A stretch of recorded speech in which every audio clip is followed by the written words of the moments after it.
You open your closet on a Monday morning, and for a moment, you just stand there. The rail is full, colors, textures, a tag still attached to something you bought 3 months ago, certain in that moment that it was exactly what you needed. And yet, the feeling that arrives in this room in front of everything you own is not abundance. It's a quiet, low-grade panic. Something like inadequacy dressed up as inconvenience. You scroll through your phone. Another microtrend has already replaced the one from 3 weeks ago. You didn't catch it in time. You never catch it in time. That's the design. Somewhere on the other side of the world, a woman opens a narrow wardrobe in a small apartment in Tokyo. She pulls out a single navy linen shirt, the same one she wore 5 years ago. She puts it on, picks up her bag, and walks out the door looking like she owns the street. She didn't buy anything this week. She didn't need to. While the rest of the world asks, what's new? Japanese women have been asking a completely different question, and that one question changes everything about how they get dressed. Stay with me through this video, and you'll walk away with a way of seeing your wardrobe and yourself that no trend cycle can ever take away from you. Before we go anywhere near philosophy, let's start with a researcher. Yunia Kawamura is a professor of sociology at the Fashion Institute of Technology in New York, an institution with over 70 years of dedicated study into the systems, psychology, and culture of dress. In her foundational work, Fashionology, published in 2005, Kawamura draws a distinction that most people have never consciously considered, and once you hear it, you cannot unhear it. Clothing, she argues, is a tangible material product. Fashion is a symbolic cultural product. One covers the body, the other constructs identity. They are not the same thing, and they do not require the same relationship. Here is the broken equation that consumer culture has sold us, quietly, repeatedly, for decades. More clothes equals more style. We've been taught that style is an output of volume, that the right purchase this season will finally produce the feeling of being put together. But this equation collapses every single time we stand in front of a full closet and feel nothing. The data suggests a different operating system exists, and it is, as it turns out, several centuries old. To understand where that system came from, we need to go back roughly 400 years, to a Japan that used law to regulate what you were allowed to wear. During the Edo period, which ran from 1603 to 1868, the Tokugawa shogunate issued a series of sumptuary laws that, according to Britannica, were passed with a, and I want you to hear this phrase, frequency and minuteness of scope that had no parallel in the history of the Western world. The merchant class, known as the chonin, had grown extraordinarily wealthy. But under the rigid feudal hierarchy, they occupied a low social rank, and so the government responded by legislating their appearance. Forbidden from silk, restricted from purple and red fabric, banned from gold embroidery and certain dye patterns that signaled status. Constraint arrived, and creativity, as it always does under constraint, found another door. What emerged from this pressure was an aesthetic philosophy called Ikki, roughly translatable as chic or stylish, built entirely around the deliberate concealment of wealth. Merchant-class men began wearing jackets called haori with plain, almost severe exteriors, and linings sewn in brilliant silk, visible only when the jacket moved or opened. The statement was not on the surface, it lived underneath. Known only to those paying close attention, this was not poverty aesthetics. This was sophistication so refined it required an educated eye to detect. 400 years later, that same sensibility lives in the way a Japanese woman gets dressed every morning. The outer garment quiet, the inner life immaculate. A woman is standing in front of two coats. Both are well made. Both fit. One is slightly more interesting, a detail on the lapel, a color she doesn't quite already own. She puts it back. She takes the familiar one, not from habit, from knowledge. The first layer of this operating system has a name that sounds, in Japanese, like a long, slow exhale. Kanso. It translates most directly as simplicity, but not the simplicity of having nothing. The word itself carries two ideas. The first part suggests ease, a kind of unhurried calm. The second means plain or unadorned. Together, they describe something earned, not the result of lack, but of deliberate editing. What remains when you've chosen carefully, and then chosen again? This produces a different psychological relationship with a wardrobe than the one most of us were taught. Consumer psychology has a well-documented phenomenon called choice overload. In 2000, psychologists Sheena Iyengar and Mark Lepper at Columbia University demonstrated it with something as simple as jam. Shoppers presented with 24 varieties were 10 times less likely to make a purchase than those shown just 6. The abundance didn't liberate them, it paralyzed them. A wardrobe built on the principle of Kanso doesn't operate through rules. It operates through relationship. You stop asking, "What can I add?" and begin asking, "What genuinely belongs?" The Japanese woman who wears 3 colors across an entire decade doesn't look impoverished by choice. She looks decided. There is a confidence that lives only in the body of someone who has already answered the question of who they are. Kanso is the first question. What stays? At this point, a very reasonable thought may be forming. You may be thinking, I've heard this before. Own less. Capsule wardrobe. 30 items. I tried it. It didn't stick. And you're not wrong to think it. There is a version of this conversation that goes nowhere, and it almost always starts with rules. Western minimalism has, with considerable irony, become its own microtrend. It has an aesthetic, a neutral color palette, and an influencer economy. A philosophy about rejecting trend cycles became one. The contradiction is nearly too neat.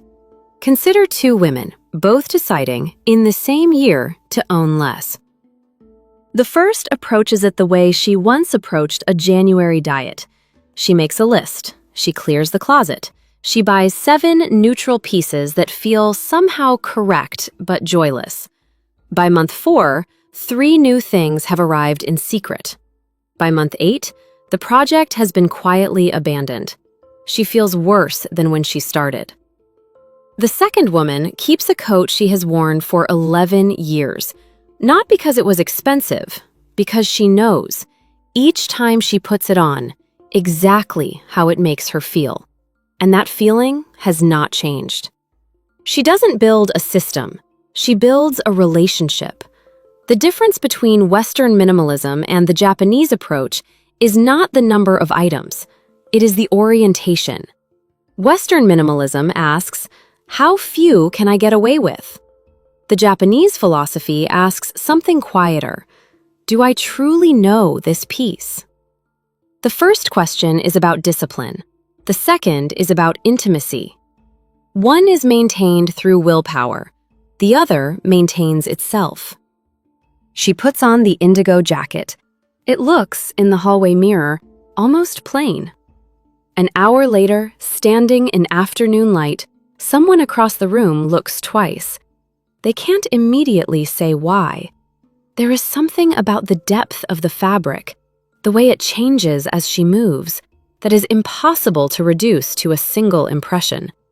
They find themselves looking again, still unable to name it.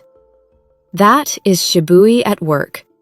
Shibui is the second layer of this operating system, and it asks the harder question.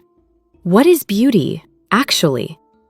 The word originated as a description of flavor, specifically the dry, slightly astringent sensation of an unripe persimmon, or the first sip of strong green tea. Over centuries, The word migrated from the mouth to the eye, and it carried its original meaning with it. Beautiful, but never sweet. Refined, but never obvious.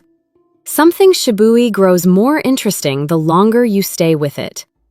This is the structural opposite of how the trend economy functions.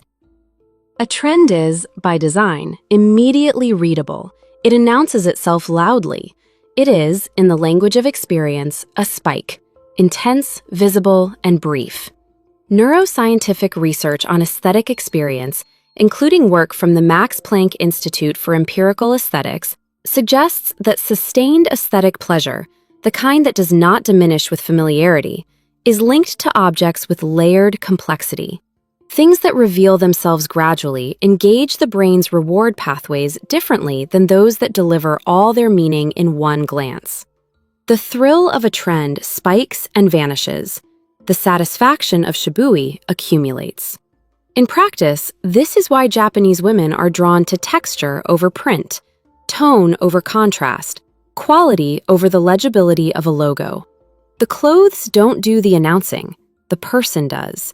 The garment is not a statement, it is a setting, the way a frame exists not to be looked at, but to allow the painting to be seen. There is a coat in the back of a small shop in Kyoto, not for sale, and not particularly valuable in the way the market measures things. Its cuffs have been turned twice. A seam near the left pocket was opened and restitched, with thread a slightly different weight than the original. The hem was let down once, then brought back up. It was handed from a mother to a daughter. The daughter wears it now. She doesn't think of it as vintage. She doesn't think of it as anything, except hers. We have arrived at the deepest layer of this operating system. And this one is not about what you wear or how you train your eye to see. This one is about who you are in relation to the things you keep. The concept is called Mottainai. It carries a feeling that English has no single word for. A kind of grief at waste. A sense of regret at discarding something before its full life has been honored. The word comes from two roots. The first once referred to the inherent dignity or essence of an object, its weight, its worth, its irreducible nature. And the second is a suffix meaning absence, or more precisely, what a shame. Together, the word whispers, this thing had more to give, and you let it go before it could. This is not frugality driven by scarcity. There is a significant difference between keeping something because you cannot afford to replace it and keeping something because you understand that every object carries a biography, and yours is only one chapter of it. Japanese textile culture has a long tradition of mending, reinforcing, and transforming worn cloth. A technique called sashiko, functional embroidery used to strengthen fabric where it has begun to fray, began not as decoration, but as survival. Peasants who could not afford new cloth stitched over what was breaking. The stitching spread and thickened, and over generations became art. What originated as a response to limitation became, in time, an expression of profound care. Care. That is the operative word. Identity researchers have long observed that the objects we maintain, truly maintain, through attention and decision and repair, become woven into the self in ways that objects we simply own do not. There is a documented phenomenon in behavioral economics known as the endowment effect, first established by researchers Daniel Kahneman, Jack Netsch, and Richard Thaler. Their work demonstrated that we assign significantly greater value to things we feel genuine ownership of. Not legal ownership, but felt intimate ownership. The kind that accumulates through use, through repair, through the small and repeated decision to keep something rather than discard it.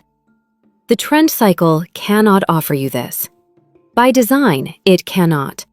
The model requires that you release last season's identity before you fully inhabited it and reach for the next. The result is not a wardrobe.